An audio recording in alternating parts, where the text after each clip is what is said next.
I'm Lucy Lang, I'm the class of 2003, and I'm honored to introduce you to tonight's SwatTalk, the Arc of Suffrage from Lucretia Mott to Alice Paul with Jamie Stiehm, class of 1982. SwatTalks is an alumni council initiative to engage the broader Swarthmore community in seminars featuring professors, students, and alumni excelling in their fields and sharing their knowledge and experience. Recordings of past SWAT Talks are available on demand through swarthmore.edu. And I should say that when we first started talking about SWAT Talks, maybe 7 years ago on the Alumni Council, the idea of engaging people remotely through video seemed really wild and crazy. And a huge debt of gratitude is due to Lisa Schaefer in the advancement office, who saw the potential for this. And I think that we have all really benefited from the fact that Swarthmore was, before many other colleges were and before coronavirus, Swarthmore was already part of the process of trying to engage alumni through video communication. So thank you, Lisa, and everyone at the college who has helped make SWAT Talks a reality well before they needed to be a reality for us to be able to engage together. Before we begin, and although we are remote and we have listeners tuning in from around the globe, I'd like to honor the indigenous nations of what is now the United States and their land with great gratitude, and to acknowledge the genocide and continuous displacement of indigenous people. I also acknowledge the enslaved Africans whose labor built this country during the colonial era and beyond. I acknowledge the harm inflicted upon the indigenous communities and people of color across the country, in particular, that against Black communities. And I think that all of this is highly relevant to the conversation we're going to have tonight. So I'm going to ask you all to join me for a Quaker-inspired moment of silent acknowledgement.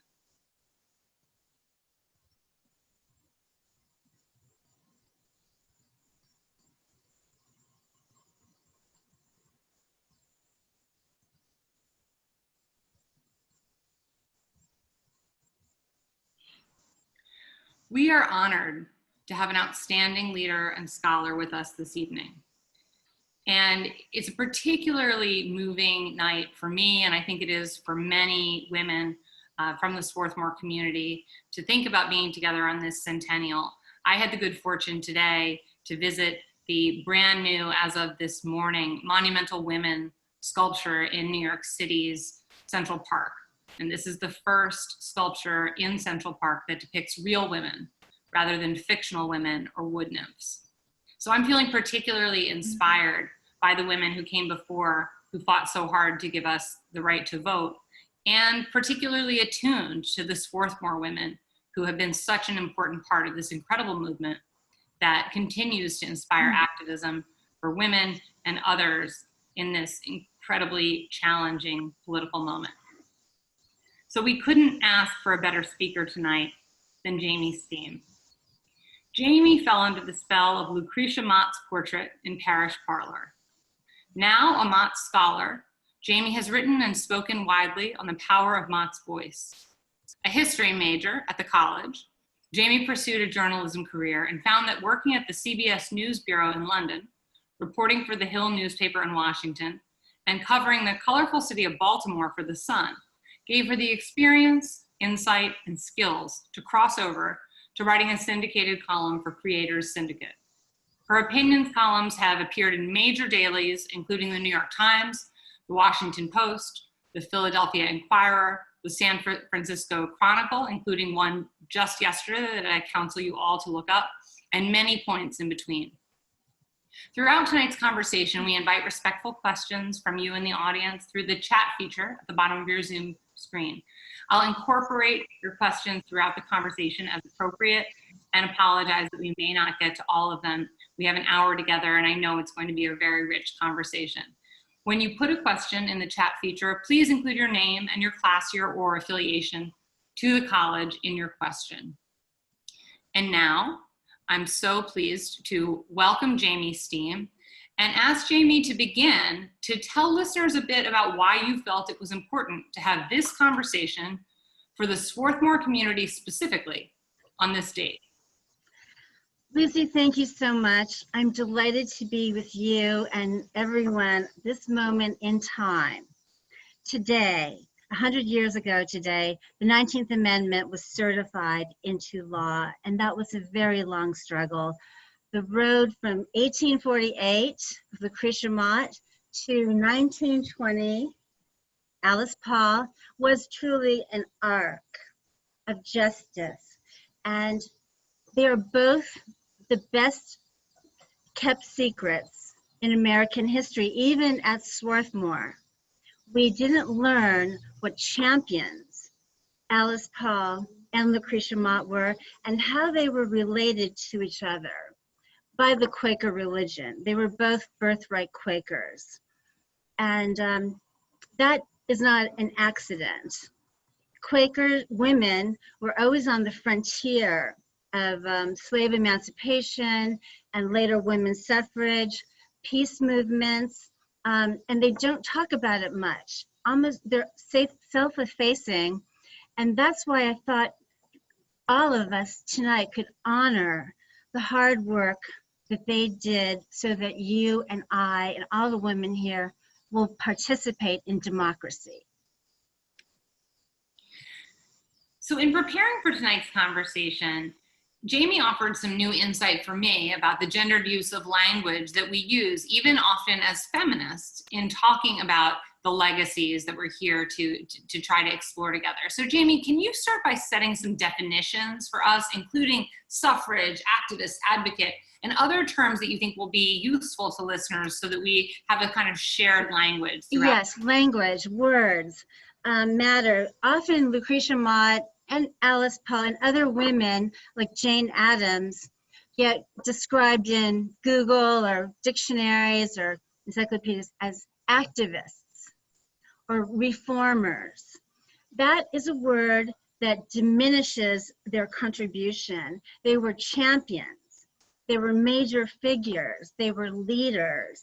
And they were recognized as such in their time, but their power gets sort of lost in translation along the way.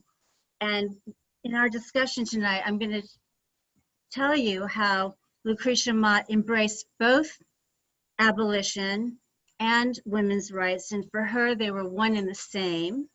We have some direct descendants joining us tonight from Maine, I think, or Cambridge, Massachusetts, the Hallowells. So welcome. Quaker women were willing to take personal risks to advance human rights. And Lucretia Mott's house in Philadelphia was almost burned down by a mob. Alice Paul was force-fed in jail. That just gives you a sense of how they were champions. They were not reformers or activists. I want everyone here tonight to go away with major figure, not in women's history, but in American history, or champions on the tip of your tongue. So with that shared understanding, let's start at the beginning. Can you talk a bit about Mott's background and her role in the founding of the college? Oh, she was one of several Quaker founders in 1864 during the Civil War because their work was done. They had brought the nation to the Emancipation Proclamation. Let me go back to 1793 when a bright little girl named Lucretia Mott was running free on an island called Nantucket. She was an island girl, and not many people know Nantucket was a Quaker community around 1800. So it was also a whaling capital. So men and boys would be gone for years at a time, including her sea captain father, Thomas Coffin. She's a Coffin. And so Lucretia helped her mother, and all the women of the island had to be very ruggedly independent and self-reliant and know how to take care of not only children, but animals and their own little businesses, and take the boat to Boston to bring back, candles and other supplies. So Lucretia Mott was predisposed to be America's first feminism. She grew up away from the mainland and all the myths about domesticity there. And also because she was a Quaker, she lived on School Street, and she went to a co-ed school that the Friends had built for boys and girls. So she never ever had any distinctions growing up between male and female. And someone asked about her intellectual life or her education. When she was growing up, there were no colleges for women. I mean, Alice Paul was highly educated, but Lucretia Mott only went as far as a Quaker high school. Did you have any other questions about her upbringing? Her father was a sea captain, and very romantic girlhood, Quaker girlhood. And is there more about Quakerism in particular that fed into what ultimately became her role in the college's birth? Yes, from a very young age, she was educated about slavery. She read the English poet Cooper. She memorized the task. So she was outraged personally as a girl in Nantucket about slavery.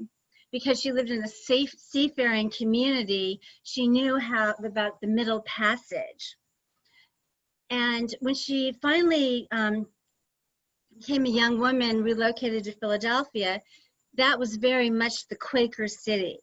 That was where the American Anti-Slavery Society was founded in 1833 by Garrison, and the Motts were founders also, and the first event was held in the Mott House. So she was very predisposed to take action against slavery, and she became famous for that. She became internationally famous for that. And then it seemed only logical to take the same rubric, same paradigm, and apply it to women's rights, women's citizenship. For her, Lucy, they were very much one and the same. Universal moral equality. That is the Quaker bedrock belief. So Judith Hallett wonders what kind of education her brothers received on Nantucket. Was it the same education she received? Yes, it was.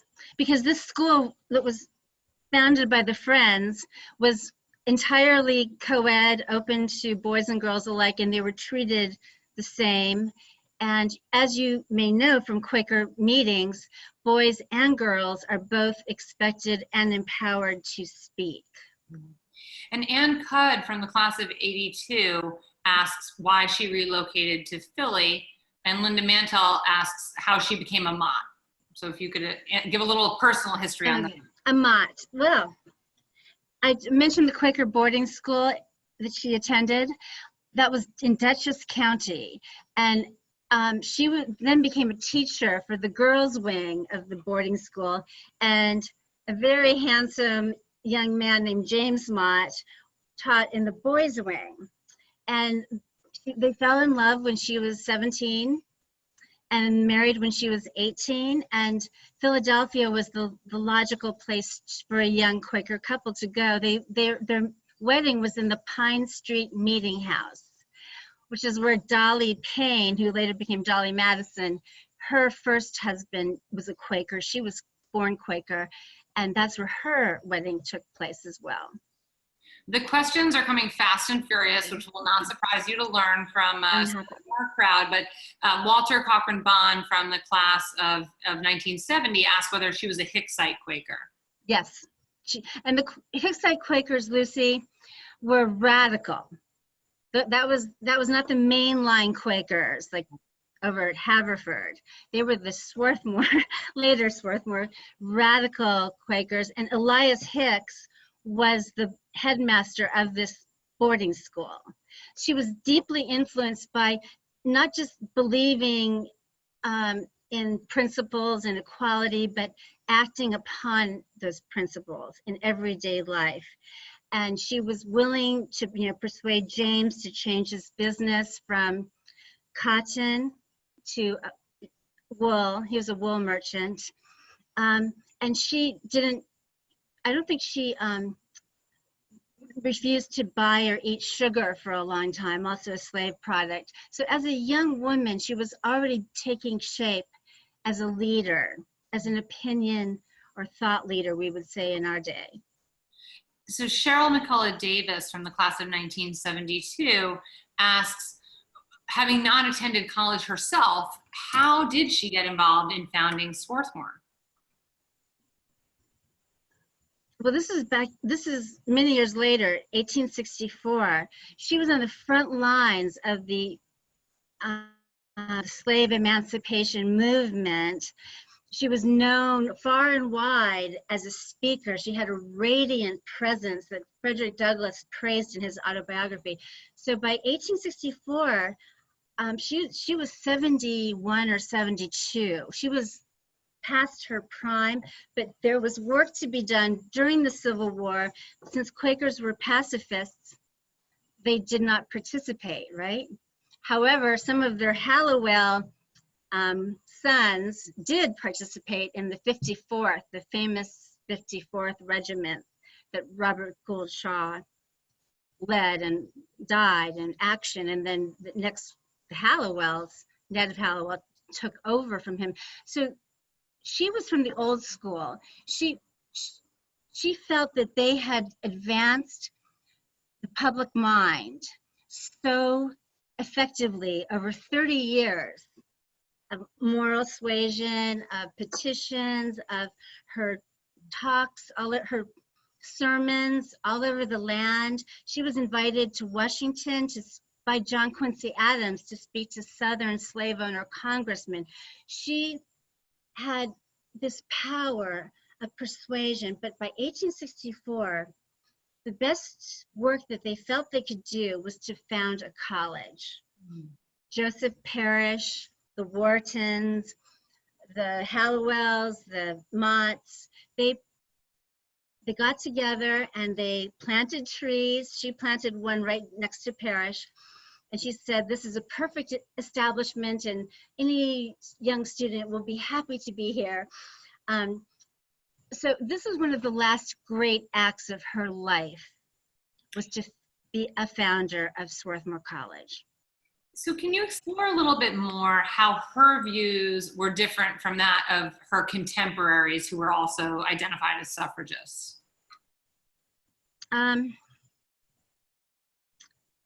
They weren't that different. She was a champion. She was the main speaker at Seneca Falls. She was the reason people came to Seneca Falls from from all over upstate New York, including Frederick Douglass. So Frederick Douglass, when he appeared on the scene, he had tremendous charisma as an orator. He humanized the slave experience. And Frederick Douglass, to his everlasting credit, he was the one that said, you have to include the vote in your demands. And she was not the one who initiated that. It was Frederick Douglass that did. But she and Douglass had a great affinity and friendship with each other. He was a women's rights man as well as an abolitionist. She was a women's rights founder as well as an abolitionist. So they were two of the very few who championed both movements. So that leads really nicely into a question that Bob Kushner in the class of 1971 has asked, which is, did she live long enough to have any known feelings about the fact that early Swarthmore did not accept Black students? No, she would not have been pleased about that. No, not at all. That would have gone against everything she believed in and that she stood for. And I'm surprised because she was the first Philadelphia woman to have integrated gatherings in her home, in the Mott home. And Sojourner Truth was a great friend of hers. And she had a female anti-slavery society that she founded. Lucretia welcomed both Black and white women to that society. So she was the very first integrator in American political life. Well, this is backtracking a little bit, but Marty Spaninger, who didn't include her class, but I can tell you it's right around mine, the class of 2003, asked about why the change from cotton to wool, that economic decision, and how was her philosophy part of that, if it was? Well, cotton was a slave product and wool was not considered to be an exploitative product. And apparently it did set them back financially for a time, but she really was the conscience. And she and James were extremely close. Neither one of them did anything that the other disagreed with. And to his, redounds to his credit that he traveled with her everywhere. Wherever she was speaking, James was there. It could be Indiana. They traveled, to Ohio with Frederick Douglass, and he was incredibly supportive. And even goes beyond supportive. He recognized her genius, and he wanted to help her achieve that as a woman in a society in which we women were essentially blind legally. Yeah. And let me add that the voice is one thing that nobody can take away from you. And that was true of Frederick Douglass, fantastic presence and voice. And that was true of Lucretia Mott. And these are two outsiders to the power structure who became so mesmerizing on the anti-slavery speaking circuit because they had voices that, reverberated over a country and over a century. And the reason we don't know as much as we should about Lucretia Mott is because she wasn't a writer like Elizabeth Cady Stanton, whom she mentored. She was a speaker, Lucy, but we don't have any recordings of her voice. She was the early figure in Suffrage, and Alice Poe was the last figure. They're like bookends. So before we get to that, the other end of the book, Peggy Pickett-Roski wonders from the class of 62 whether Lucretia and James had children. Yes, they have 5 children. So she was not at all busy while she was changing the world. Well, apparently she just had a great system for making dinner. She did have help in Philadelphia. She lived on North 9th Street. The Mott's dining room could seat 50 people. It was a salon. And she loved it. She was an extrovert. She loved the more people that were in her dining room the better. If it was a runaway slave, sit down, And she cooked Nantucket dishes for them. And she had, I think, 4 daughters and 1 son named Thomas, and a young son named Thomas who died when he was only 3. And his last words to her before he died were, "I love thee, mother." And then he died, and she never got over that. And Kathy Sharp O'Neill in the class of 1970 says that you've used the term slave emancipation more than abolition. Do you see there as a distinction in between those words? No, I don't. It could be an abolitionist, anti-slavery, or slave emancipation. They're interchangeable. Thank you for that question. So Alice Paul wasn't born until 5 years after Mott died. Would she have known about Mott? How might she have known about her? What brought Paul to the college? And what about Paul's childhood led her on the path that she ultimately took that paved the way for so many of us? Yeah, right. Oh, Lucretia Mott was very much part of her Quaker education, her family dinner table conversation. She was also a birthright Quaker, descended from William Penn in New Jersey. Morristown, New Jersey was a Quaker community. So both of these women, girls, they grew up in an incredibly complete and secure Quaker environment, world. So when they were impressionable, it formed their whole philosophy for the rest of their lives. Lucretia Mott was influenced by Mary Wollstonecraft as well. I don't know about Alice Paul, but we know that she had a great education at Swarthmore College, and she graduated in 1905. She was a modern. Lucretia Mott was, 19th century. But Alice Paul came from a Quaker revolutionary background, and she took that Quaker nonviolence revolutionary spirit and she applied it to the languishing women's rights movement, women's suffrage movement. And incidentally, there were suffragists here in America, and there were suffragettes in London. So, and Alice Paul was influenced by them. She went over to London to hang out with the suffragettes, and she was arrested with them while she was studying for a master's degree.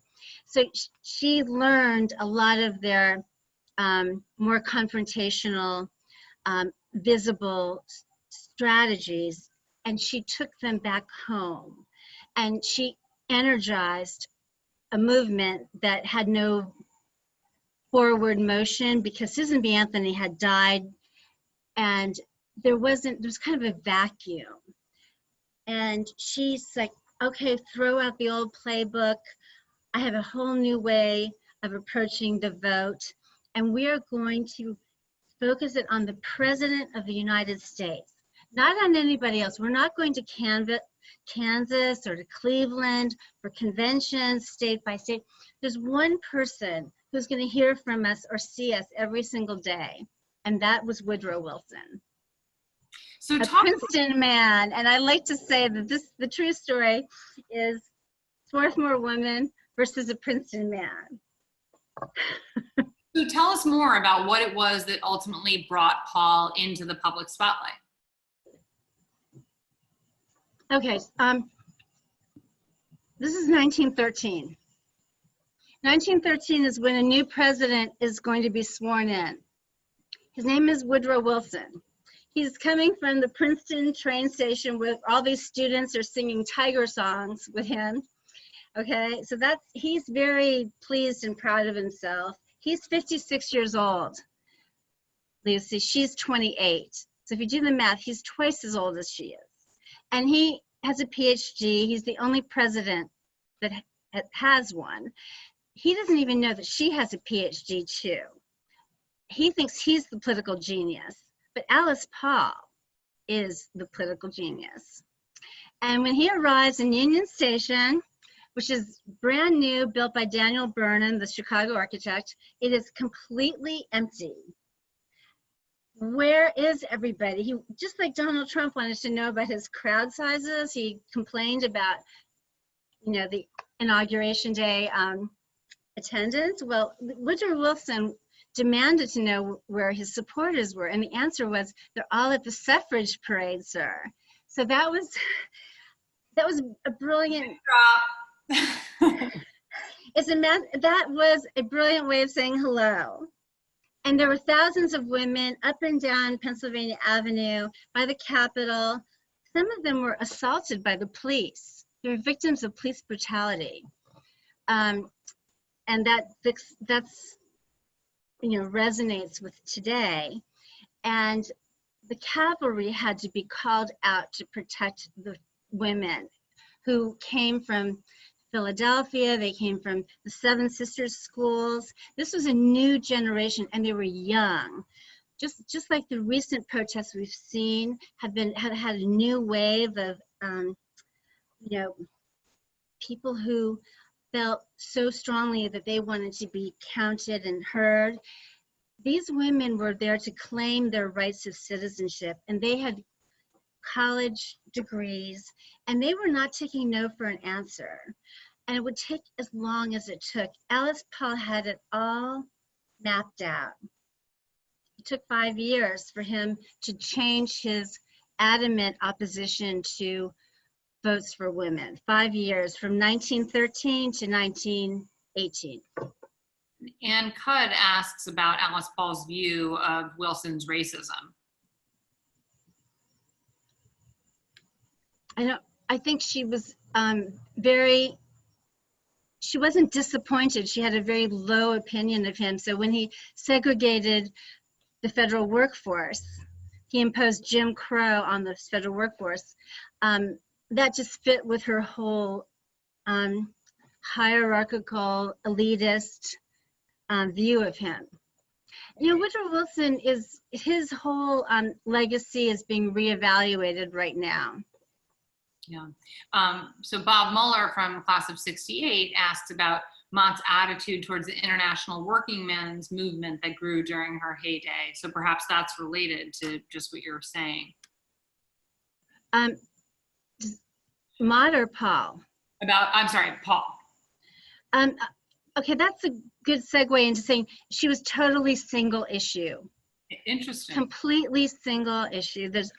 She had a very straight line to achieving women's suffrage. Nobody had ever achieved it before. She felt that she could not or would not divert her energies with any other movement, because women, as we may know from history, those of us who studied the 1870s, women did not receive the vote after the Civil War. And a lot of, like Lucretia Mott and Susan B. Anthony, they had worked to free the enslaved people. So there was an expectation or an unwritten understanding that they too would be enfranchised in 1869, 1870. That didn't happen. So they felt I know they felt somewhat let down. Yeah. So that may be a starting point for an answer to a question about how to distinguish between Mott's and Paul's version of suffrage. Okay, I don't think there was much of a distinction. No, I really don't, because they both came from that Quaker universal emancipation, universal equality arc. And I know that Alice Paul's strategy was radically different than Lucretia Mott's.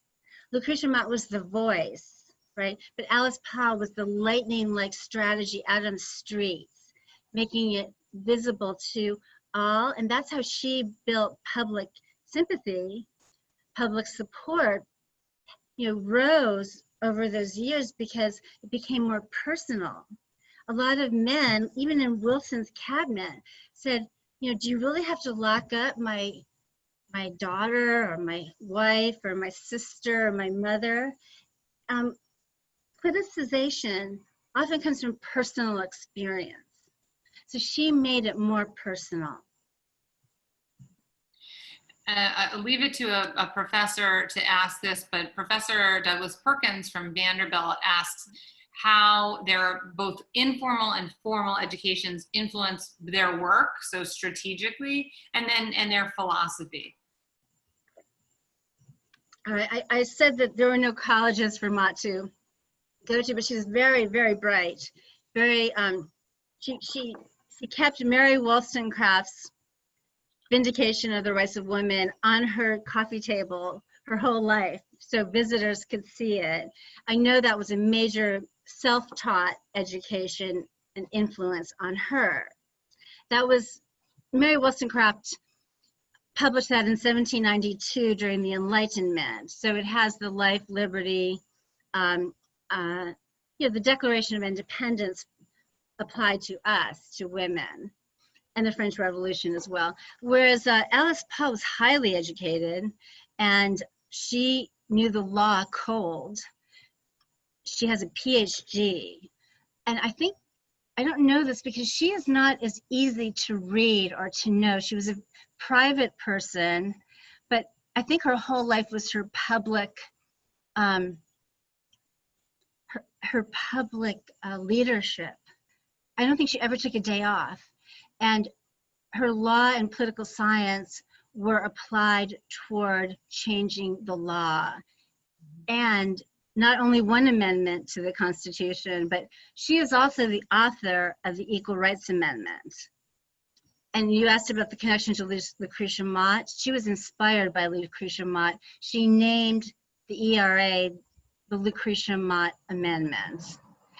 And that is the best arc that I can possibly, give you this evening. And it is not yet ratified, but one of these fine days. So that leads nicely into a question from John Goodman, class of 1960. There's been a lot of discussion around the centennial about racism in the suffrage movement. And John Goodman asks, was Alice Paul openly supportive of votes for Black women as well as white women? Yes. Let me clarify that the 19th Amendment obviously was for all women, for Black and white women. That was her vision. And unfortunately, it's Southern racism Jim Crow suppression of voting rights for both Black men and Black women continued from the 1920s all the way through the Civil Rights Acts of 64 and 65 in the 60s. And I think it's unfair. She's getting a bad rap because it's not fair to hold, suffragists who wanted to advance all women, responsible for Southern racism. She's anything but a Southern racist.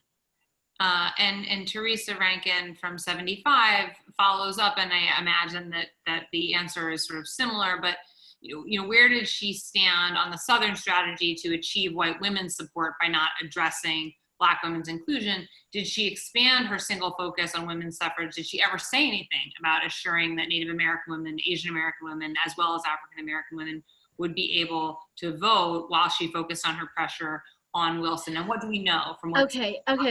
There's a woman named Carrie Chapman, Carrie CCC. She was the other wing of the suffrage movement, and Carrie Chapman, I can't remember, Cat. Yeah. She was more. She was guilty as accused, as you just read it out. She was more tilting toward bringing Southern women into the movement, sort of at the expense of Black Southern women. And Alice Paul did not have that strategy. Her strategy was very black and white. It was for all women, regardless of race, regardless of religion or creed or anything else. It was universal. And she was single issue, but she was a woman's woman. Lucretia Mott was not single issue. Lucretia Mott was, she did not discriminate between any of her causes or her movements. And I think that her vision may be more lasting in the very long run. And there are some questions from Shannon Loud in the class of 1985 around this question of racism in the suffrage movement. And I wonder if what you're describing is it a distinction between strategy and philosophy that these women had at sort of different points in political time? Okay, I know that Alice Paul deplored Carrie Chapman Catt. She couldn't stand her. They did not speak. So there was no alliance or teamwork or anything like that. They really were two different directions and strategies. And Carrie Chapman Catt was the state by state approach. Alice Paul, as I explained, like that was the 19th century. The 20th century is the federal presidential strategy. And they differed on more things than just personality. So there was a rift. And what would you say, looking back with the benefit of history, each of these women, perhaps each separately and then in the arc that you framed so beautifully, what do they teach us about how to effectuate social change? Well, Lucretia Mott has personally taught me since I was at Swarthmore and fell under her gaze is to use your voice, speak up. I personally spoke up at one or two fraternity hazing or hateful actions. I stopped in person by myself. I remember it very clearly. And I am never afraid to say or speak up if something happens that is wrong, but I also do public speaking here in Washington and Philadelphia, wherever I am invited. And the power of voice is something that we women should exercise more often. I think we silence ourselves, and Lucretia Mott is someone who, we use her historical imagination. I think she could inspire us to be braver and more opinionated, and to run for office like you are, Lucy. She would love that. Um, and Alice Paul teaches us about an incredibly tight, disciplined political strategy. And if she was alive today, she would mobilize all the different, social media. She rounded up thousands of women on short notice in Washington in 1913. Think what she could do today. And she did not let the fact that a newly elected president was taking office, she didn't let that slow her down a step. She was not intimidated by Woodrow Wilson when many other people were. And she prevailed. The reason she prevailed is finally he realized he had to surrender, but he had a very good reason for doing so, and that was that America was entering World War I at his behest. This was his chance to shine on the world stage and for us to be a world power. And so he very wisely said, well, we are so glad that women are participating in the war effort, and many nurses are being shipped overseas, over there, and we're reliant on them to, turn off the lights at night and to do all the things that women were doing to keep, patriotic duties that they were doing for the war effort. He then switched sides and he urged Congress and the states to ratify the amendment. But the war, as I mentioned earlier, is kind of loosened things up, including the President of the United States. So thinking about this question of inspiration, Carola Shepard from the class of 1972 asked a question that you may or may not be able to answer more in your capacity as alumni council, about whether incoming students are getting information today about Swarthmore's history in the women's movement. I mean, when I entered in 1999, I don't think there was any kind of intentional teaching about this incredibly rich history that you've described for us. I'm very grateful for that question, because there's no college, there's no university in the United States, not Harvard, not Bryn Mawr, not Radcliffe.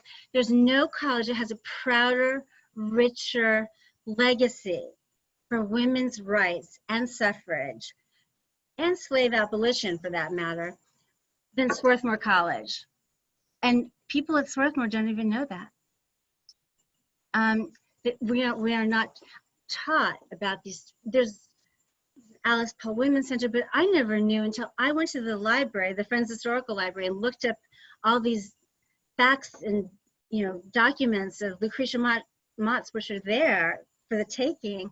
I wrote a senior history paper on her, but it was all but because I loved her portrait in Parish Parlor.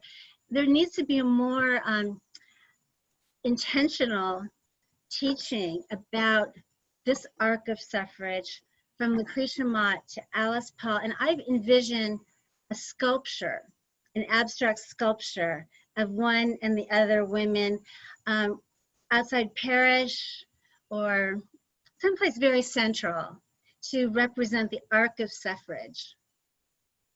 Yeah. There are so many thoughtful questions here. One is from Christina Strobeck, who says, I've heard Alice Paul described as asexual, Lucretia Mott as a wife and mother. I've recently read about Boston marriages. Do you think sexuality has a place in this discussion, or is it too subject to social mores for this history? Lucretia and James Mott had a very close, loving marriage. I have considered that the great unknown about Alice Paul. I don't know of any documents that show that she had a lesbian lover, a Boston sister, a Philadelphia sister. I mean, she was extremely driven, and even by her close allies in the campaign, and she lived in Washington the rest of her life, right in Capitol Hill. There's no mention of a close, intimate relationship. Mm. And if I do find out that there was one, I'll put the word out. But she's hard to know personally. Lucretia Mott is much easier to imagine talking to. I get the sense that Alice Paul never had a day off. She was always on the job. Yeah. It's such an honor to have descendants of both of these subjects of our conversation on the call today. And Jocelyn Wolf, a descendant of Lucretia Mott, thanks you, Jamie, for all you do to bring her into the light, and asks for you to elaborate more about when her house almost burned down. Oh yeah. The mob came to get her. There was a new meeting hall, an assembly hall for the abolitionists, because churches around Philadelphia didn't want to have them meet there. It was dangerous. This is in the 1830s, which is a very ugly, nasty time in American history. It was the Jacksonian era. There were not many police forces in the cities, and there were a lot of anti-abolitionist mobs. So when this new hall opened, Southern medical students in Philadelphia saw that Black and white women were walking together. That was, there was a word for it, amalgamation. So this was at Lucretia Mott's direction that they were walking together. And that enraged these thousands of young Southern men in Philadelphia, and they burned the new hall down. They burned it on the very day that the week that it opened, being dedicated. This was in 1938, I believe. 1838, spring of 1838. And so Lucretia Mott and her, James and her friends, they went to her house. They retreated to North 9th Street. And the mob said, to the Mott house. And a Quaker friend of the Motts, the poet, you know the poet James, there's a poet, Whitaker. Anyway, a Quaker directed the mob the wrong way. They were closing in on the Mott house, and she was waiting for them by the hearth. And I like to say it was a good thing for the mob that they didn't get to her house, because she would not have let them have their way. She was very brave. They both were very brave. That's another quality. They had physical courage. And that was a terrible, damning, depressing week in Philadelphia, that this brand new, beautiful hall was in cinders and ashes, and the mayor let it happen because he was afraid of the mob.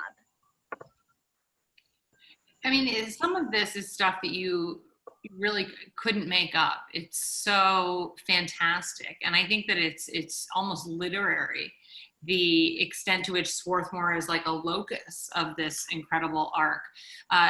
But fast forwarding to the present, two people have asked, Nancy Murdoch and also Hannah from the class of 2005, asked what Alice Paul would do right now to get the ERA passed. And also, Hannah, you're on the hook. Whatever Jamie tells us, you then are going to go do, okay? She would have adapted her strategies to the times, but I think her fundamental belief was to be visible in the public square, and just, you know, messaging people and calling them is fine. It moves the rock a little bit uphill, but I think she always believed that direct action would be the most effective. And the ERA is close to ratification if they don't apply the time limit. Virginia just recently ratified it, and I know that Speaker Pelosi was thrilled about that. And the House is pressing for the time limit to be removed. Of course, the Senate hasn't even voted on that yet. And I interviewed Speaker Pelosi just a week ago on women's suffrage, and she said she was heartbroken that so many of the celebrations that she had planned had to be canceled. But here we are tonight, and I'm just very honored that all of you are here with Lucy and me, and it means a lot. And it means that we can take some, heart and courage from their unwavering vision. So Reina Salati, the class of 1997, asked for you to maybe compare and contrast the Mott campaign for equality with the state of women's equality today, sort of separate and apart from the ERA question. Yeah, okay. The 1848 Declaration of Sentiments was modeled very closely on the Declaration of Independence. Stanton was the author of that document, but she borrowed heavily from Thomas Jefferson and just basically shone a light on the other half of citizen of the population. And so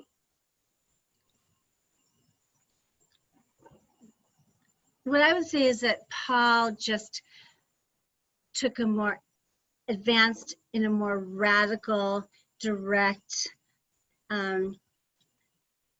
you can't miss me. You can't miss me, Woodrow Wilson, when you come outside your gates. I'm burning your speech in a bonfire, Woodrow Wilson, right here in front of your house, right? That's nonviolent resistance. They both believed in that as Quakers, but nonviolent resistance is not for the faint of heart. It doesn't mean that, if you wear a bonnet, that you're sweet. Alice Paul was not sweet, nor was Lucretia Mott. They were willing to rock the patriarchy structure, the slave power that they witnessed. I want to make sure to give everyone an opportunity to surface their questions. So very specifically, Amy Karpinski Cameron in the class of 95 is asking about whether Alice Paul approved of the segregation of Black women at the Women's Rights Parade in 1913, recognizing that she was not like Kat philosophically, but what? I'm glad that question came up, because I wrote about that in the San Francisco Chronicle essay, which is the sad truth that Washington was a Jim Crow city. Mm-hmm. It's a southern city and south of the Mason-Dixon line. And Alice Paul was working with the police to get permission for the march, closely with the police chief. And it was by police order that Black women were to follow the Jim Crow back of the bus, back of the march. And so, yeah, that happened. But I might add that Ida Wells, who was an incredibly fiery Chicago journalist, an anti-lynching journalist, came from Chicago, and she marched with the Illinois delegation. So that people didn't follow that, absolutely. You talked a bit about Paul's trip to the UK and that influencing her. And in your view, how are these issues, or are they uniquely American?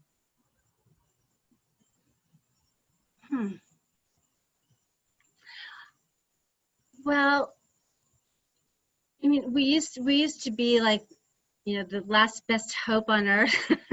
Not anymore, but the world does watch what we're doing, and I think it's unfortunate there's always been such a contradiction between our stated ideals and the practice since 1776.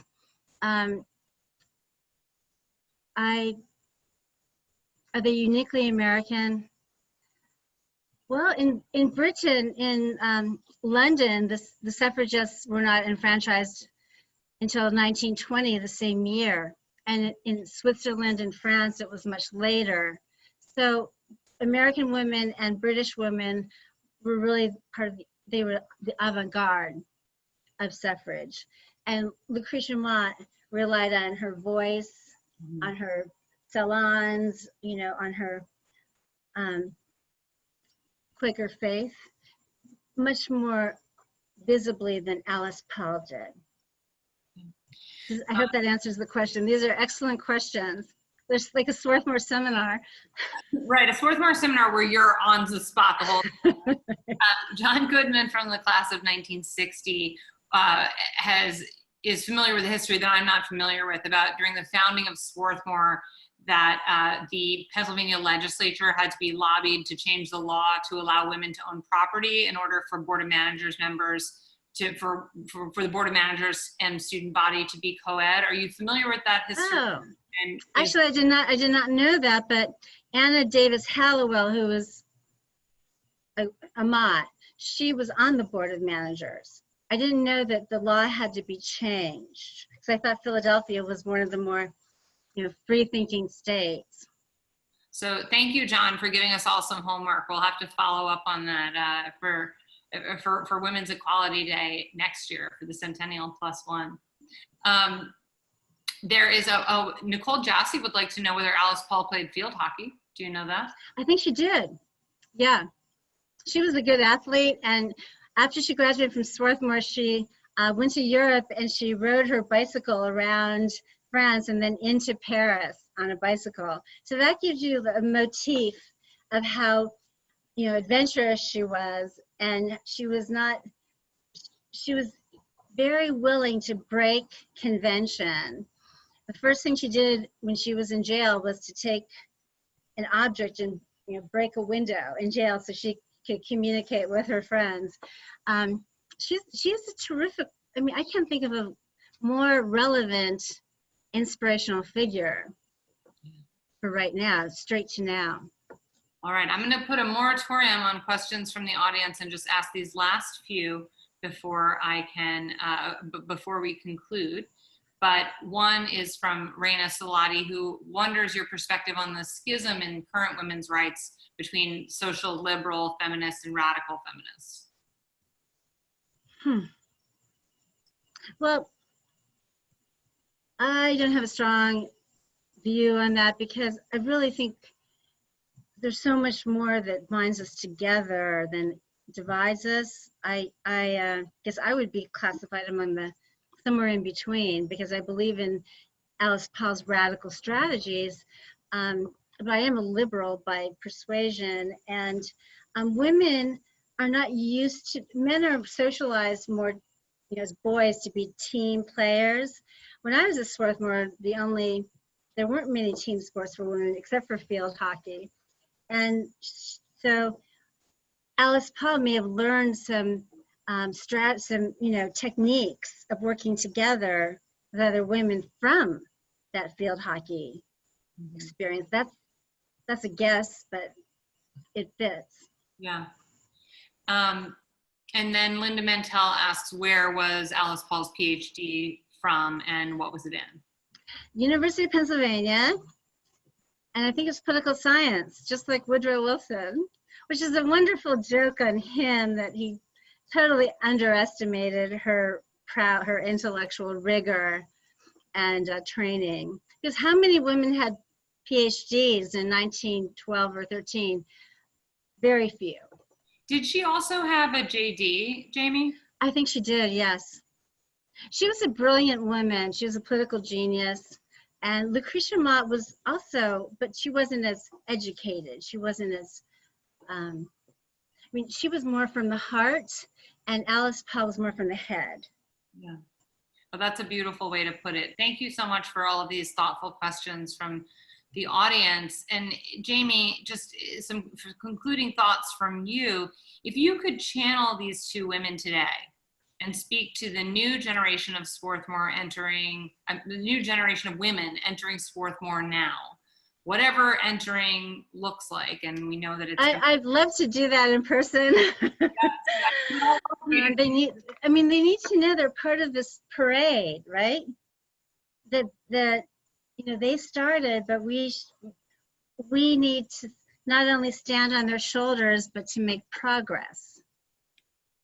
In Speaker Pelosi's words. Yeah. That be proud, know their life stories, know what they accomplished, know that there's unfinished work to be done. Alice Paul died in the 1970s as a very old woman, and she thought the ERA was on the cusp of being ratified into law. She died thinking that, but she left that is undone, right? But there's many other things that are undone. You could say childcare needs to be addressed. So there are many other morale building projects that women could pursue, in unity, a sense of cohesion. Well, thank you so much for this, Jamie. In preparing for this evening, Jamie and I and Bo Hee-yoon, the president of Alumni Council, had a lot of discussion about all of the important scholarship that is coming out about the really underreported role of women of color, queer women, and a whole diversity of women in advancing women's equality.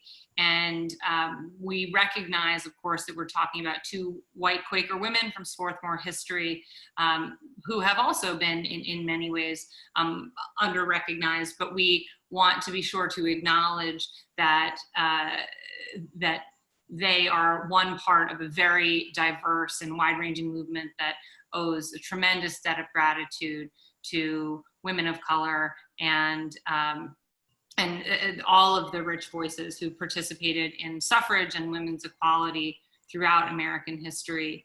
So with that, I want to thank you all so much for joining us. And I've asked Alumni Council President Bo Hee-yoon, class of 2001, to conclude with a few remarks before we adjourn for the evening. This was wonderful. Thank you. Thank you. Great idea, Jamie. I'm so glad that we were able to do it. It was wonderful.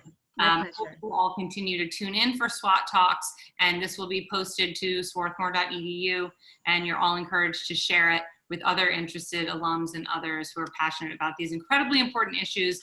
Even once the centennial passes, let's keep these women and the work that they've done very much in our thoughts, and perhaps the best way that we can honor them is by remembering to vote. Bohi? Thank you so much, Lucy and Jamie. This has been one of the most wonderful and rich and special SWAT Talks that we've had, especially to hear about fellow alums of the college and to hear about your really wonderful work, Jamie. So thank you both so much. I'd like to close with a quote by Audre Lorde, who was an amazing civil rights champion. Now I have remembered to use that. And the quote, "I am not free while any woman is unfree, even when her shackles are very different from my own." And I think that that is exactly the sentiment that we're all feeling as we're continuing to fight for the Equal Rights Amendment and the Voting Rights Act, and as fellow American citizens are continuously disenfranchised as this election is coming up. And so hope that everyone will vote, and thank you all so much again for tuning in for our SWAT Talks. We really, really appreciate it. Thank you.